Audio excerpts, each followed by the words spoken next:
G'day and welcome to another episode of Perth Property Insider. I'm your host, Jared Mann, and today I'm really excited yet again to be covering a topic that I think is going to help a lot of people on how to find your next deposit. Now, many would-be investors I talk to seem to struggle with finding their next deposit to purchase a property or to invest in other things. And look, at different times in the past, I've certainly been in the same boat. It's been really hard for me as well, especially when my money management habits have not been there. So I did a lot of other things right, but I also had areas letting me down. And in this episode, I wanted to deep dive inside 4 key areas to help you find your next deposit sooner. And I think that's really going to help you accelerate your wealth and create enough of an asset base to generate the passive income you want. Now, let's go inside. Welcome to Perth Property Insider, where you will learn how to grow your wealth and improve your life using Perth Property. Our show is brought to you by Investors Edge Real Estate, the highly rated and award-winning property management specialists servicing the whole of Perth. Now, here is your host, Jared Mann. So, the things I'm going to cover today are incredibly powerful, especially when combined. They'll make a massive difference in the deposits that you can save, how quickly you can save them, and then ultimately the number of properties that you can buy or other investments that you can make to grow that asset base and eventually replace your income. So let's start off. First area to make a massive difference in finding your next deposit is buying well. Now, you might say, well, if you don't have the money at all, how can you buy in the first place? But I'm going to get to finding the money soon. But when you do have it, you want to buy the right asset really well. And I used to think that this meant buying under market value. So I'd compromise on the location, compromise on the type of property and many other aspects. Sometimes I'd look for something that was subdividable or renovatable, but it didn't have the right foundations to what I was doing to it. So we'll get to the adding value in a minute. But in buying well, it's not about buying under the fair market value.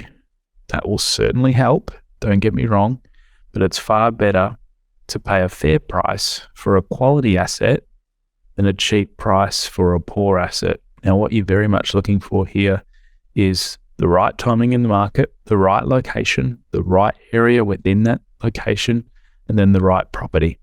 So see episodes 33 on my criteria for a top performing property.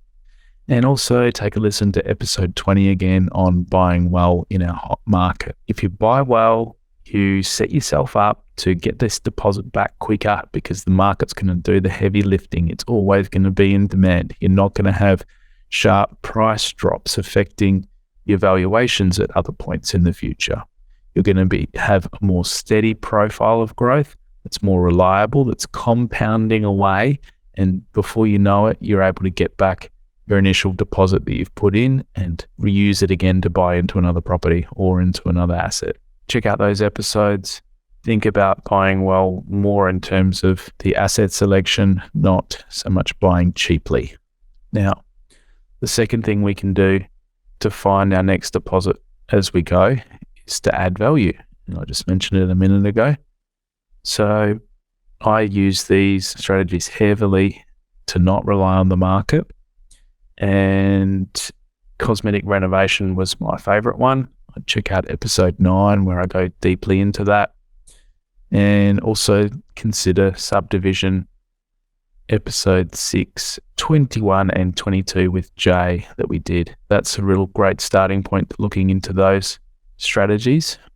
And perhaps you have a property that you've been sitting on at the moment that could use a cosmetic reno or is subdividable. Now's a great time to consider doing those things. Perhaps when your tenants decide to leave between tenancies, if you've got a good property manager, we could help with getting some quotes, getting other things prior to them vacating.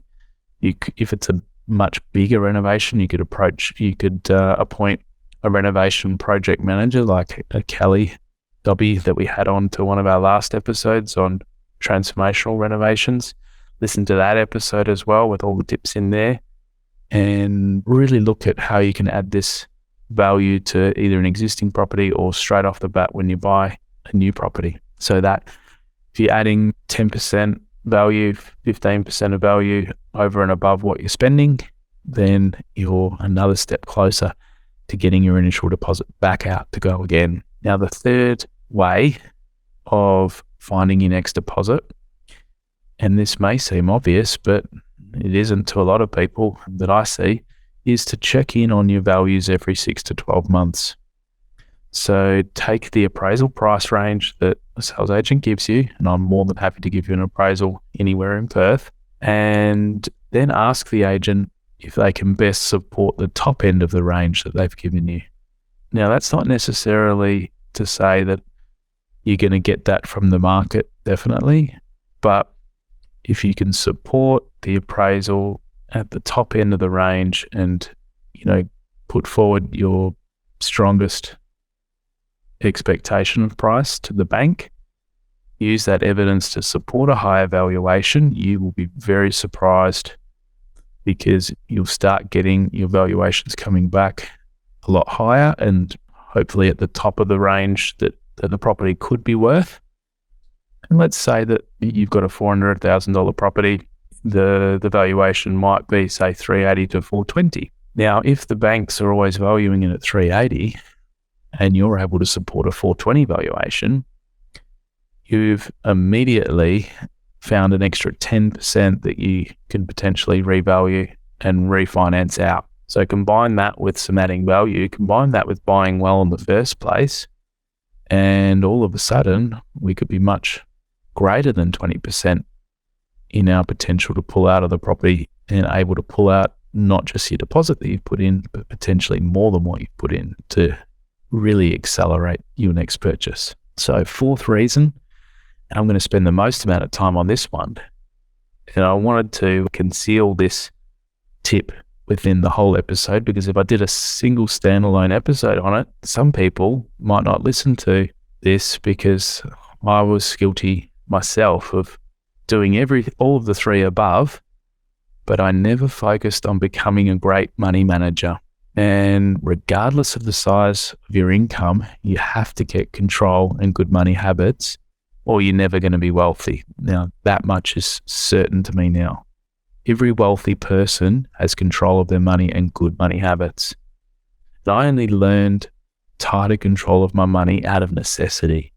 We had a downturn in the rental market over the previous 4 or 5 years, and my business revenue dropped substantially. And then I was further tested when we dropped down to one income to have our daughter, and I had to make it my business, my absolute focus to know where every dollar was going, to find a way to get tighter control of my money. And I still wanted to give myself and my partner and my business some flexibility. And I still wanted to enjoy life along the way. So I didn't want it to be so constrictive that makes life feel like you're in a prison camp. So that's where I came across a jar or bucket system for account structure and managing your money. Now, I think it was T. Harv Eker that originally showed me this in the Millionaire Mind intensive that he's got. I think there might be an online version that you can take as well. But I've kind of adapted it over the years and also listened to how other people manage their money. And this is what I've come up with. So we have a living expenses account. It's our joint account between me and my wife. We both contribute set amounts straight out of our pays into it. Now, because there's a big difference between my wife's pay and my pay. She contributes a much smaller amount, but we're both contributing to our overall household and it feels good. So this covers all our household costs, including food, mortgage, insurances, utilities, rates. Like we know the total cost of all of those things per year, and we put enough in per fortnight to cover those things without ever having to really check it. We only ever use that joint account to pay for them all. So we set up direct debits, we set up payments from there. We use a card when we go to the shops to pay for things out of there. And we very rarely then need to top it up.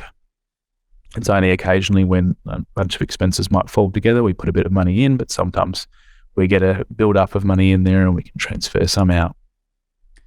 So secondly, we also have our weekly entertainment and personal spending account. So we each pay a set amount per week to that out of our own salaries, and we each pay a similar amount to ourselves for that type of spending. And once it's gone, it's gone. There's no more to use. So we can't go out for dinner again if we've used the money that's in there. We have to make it last the full fortnight. And the third account that we have is our own long-term saving account. Now, when things were really tight, this account went by the wayside, as did our investing account that I'm going to mention in a minute.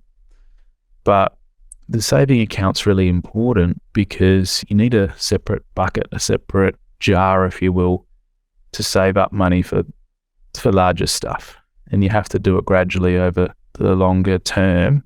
And we put a set amount a fortnight goes in here into when we each have this type of account. Some couples have a saving account together, but we like to give each other freedom on how we each spend what's in our own saving account.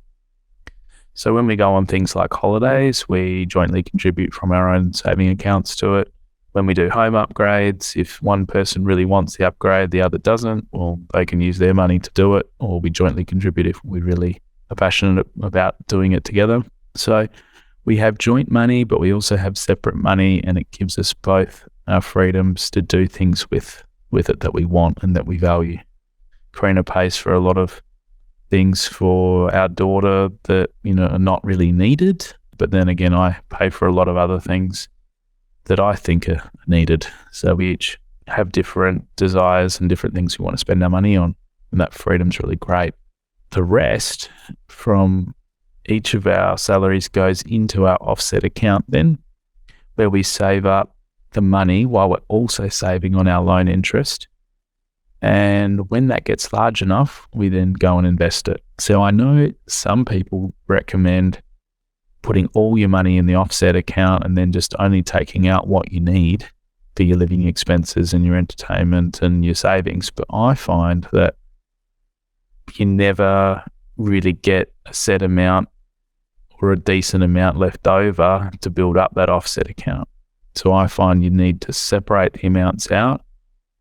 And yeah, if you kept all your money in your offset account, you might save a little bit more interest, but you're also going to spend a lot more too. You're going to spend everything that's there, and you're not going to know what is for investment and what is for living expenses and what's for personal entertainment and spending and what is for savings. You don't know it all because you just look and it's all in there. It's all spendable. That's where I think most people get stuck with spending all their money. That you'll be surprised at how quick that offset account can then build up when you're not seeing the money, and you also don't feel guilty about using the money that's in the other accounts because it's for that purpose. And because it's automatically transferred, it just builds up. And before you know it, you've got a decent amount to use in in the savings account and in the investment offset account. So what percent of income should you be saving? Well, I've heard many financial planners suggest 10% of income to save for investment. And look, this really is only should be a starting point to me and to every other person I've spoken to that is either wealthy or is certainly getting ahead. So when you start out, you save as much as you actually can, and don't worry too much about the percent. It's about the habit of putting set amounts of money aside and paying yourself first when you get paid. So that 10% to me really should only be a starting point. And to create the kind of wealth to generate a decent passive income, I think you're going to need to save a much higher percent. But don't be daunted about that initially. Start out by setting up the account structure we've mentioned, allocate the amounts from each of your pays, then start focusing on tracking and reducing your expenses. Now that sounds boring, doesn't it? Look, there's some great apps for making this easy. You can pull in your bank feeds and you can track expenses by category. And the app that I use is called Money Brilliant. And that really helps me keep on top of the ongoing costs and other things that can be quite variable. Helps you see where you're spending your money. And you'll be shocked sometimes. I am blown away when I see how much I'm spending on certain things. And then you can decide, look, is it worth still having these in my life to forego the money that I could have had for a better holiday per year? Sometimes it's not worth that 2 or 3 coffees a day when you see how much you're spending on coffee. And look, I'm not about being cheap by any stretch. I'm about being frugal and knowing where my money's going so then I can make better use of it. And I still want to enjoy life along the way. So once you get your expenses more under control and you start reducing them, then you can start to focus on finding ways to increase income. So the number one way to do that is to become more valuable to whatever your job or your business is that you're doing. So educate yourself, upskill yourself, level up, become indispensable so that you'll be more valued in the marketplace, either that be by your boss or by your clients, and you'll receive more money. It really is that simple. If you're not getting paid enough, increase your value, up your skills, and you'll ultimately receive that money, or you won't stay working there. You'll find somewhere else to work that will pay you and what you're worth. So all of a sudden you'll find yourself increasing the percent that you can save each month. And for us, it slowly started creeping up. And because we kept our expenses the same, even when we got pay increases, don't go increasing those reoccurring expenses every time you get a pay increase. And all of a sudden you'll find that you're at, 40%, 50% and moving the needle up even further. And it'll boggle you as to how much you're able to keep for investment. And that's when finding your next deposit is a hell of a lot easier. And I love the saying, it's not about how much you make, it's about how much you keep and put to investing. So don't be daunted if your income's on the lower side. There's plenty of people that have made it to being financially free with lower incomes. And if you adopt these ways to become a great money manager, you'll make much better use of what you do have. And that's the absolute habit that you need to get down, or you will never be wealthy. So money patterns define ultimately your level of wealth. And what I've seen from the different classes of money, and I'm not making any judgments on people here, is that the poor tend to spend every dollar they make. So they've got as many expenses as they do income, never have enough money aside for investing. And that's why they're going to stay poor ultimately.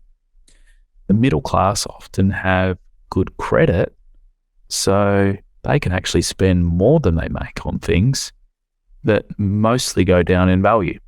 So they're always buying depreciating things, cars, jet skis, other things that are over the top on clothes and consumer goods, all the things that decrease in value. And because they're putting it on their credit cards, they've got shopper accounts, Go MasterCards, all the rest of it. Guilty of doing that in my earlier years with Harvey Norman. It takes such a long time when you start adding those reoccurring expenses that just add up. Then all of a sudden you're not getting enough income to save and put towards other things, and it can take a real long time to dig yourself out of that hole. So the biggest difference with the rich is they buy assets that go up in value and that put money in their pocket. And they use the passive income from their assets to pay for some of the luxuries that might cost money ongoing. So if they are going to buy a boat, they would pay cash, but they would, to get the cash in the first place, they'd go and buy an asset that is going to give them income, and they'll save it up and go and use it that way. They're adding assets to fund those other liabilities. When you combine being a great manager of money with buying well, adding value, and then tracking and supporting your valuations, you'll find your next deposit is ready to use in no time. I hope these tips have helped. And if you're enjoying our podcast, give us a rating on wherever you're listening. Share it with a friend. And I love getting feedback from listeners. If you want to drop me an email or a message if you found it valuable. Thanks for tuning in. Catch you next one. Just a reminder, the information discussed in this podcast is general in nature. As we don't know your specific situation, you should always seek professional advice before taking any action. For free market reports on your suburbs of interest and other helpful resources to grow your wealth, make sure you join my property investor update at investorsedge.com.au/join. And finally, make sure you're a member of our Perth Property Investment Facebook group to be part of the conversation with other like-minded investors, get help to your questions, and get a feel for what's going on out there in the market. I'll see you in the group.